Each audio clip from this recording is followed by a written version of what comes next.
শত লাঞ্ছনা শত গঞ্জনা সে মাথায় বয়ে সংসার নামক বস্তুটা সঙ্গে যেন যায় শেষ হয়ে। দেখেন আমার কৃষক ভাই পুরা ভরা মাঠে প্রাকৃতিক সমস্যা প্রাকৃতিক দুর্যোগের সাথে সে মোকাবেলা করে, রাষ্ট্রীয় নানাবিধ সমস্যা, সার আছে তো বিষ পায় না, বিষ থাকলে তো তেল পায় না, নানান রকম আমার রাষ্ট্রীয় সমস্যা এবং সারা ইন্টারন্যাশনালভাবে কিছু সমস্যা, সব কিছু যেন কৃষকের দিকেই ধেয়ে যায়।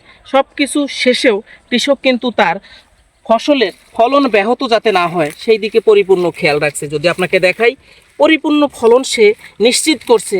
সে এত পরিশ্রম করে এত কষ্ট করে যে ফসলটা ফলাইছে, দিন শেষে যদি এখান থেকে একটু ভালো দাম পায়, একটু ভালো পয়সা পায়, তবে সে কিন্তু পুনরায় আবার এই ফসলেই ফিরে যায়।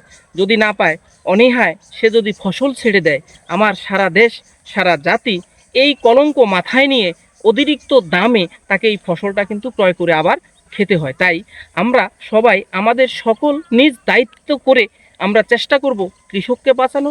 কৃষক হাসলে যেন দেশ হাসে, এই কথাটাই মাথায় রাখবো। সবাইকে ধন্যবাদ।